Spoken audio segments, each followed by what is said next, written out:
All right, to replace the bulb seal, what you'll want to do is lift the window up about 4 to 5 inches. You'll then tilt the sashes in,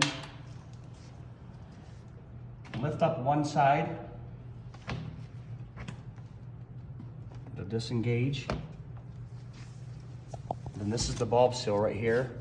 What you'll do is grab one end and it slides out. If you grab this end and pull it out and it doesn't slide, just go to the other end and it slides right out. Then this area is actually dremelled out to take the new piece. It just slides right into this channel.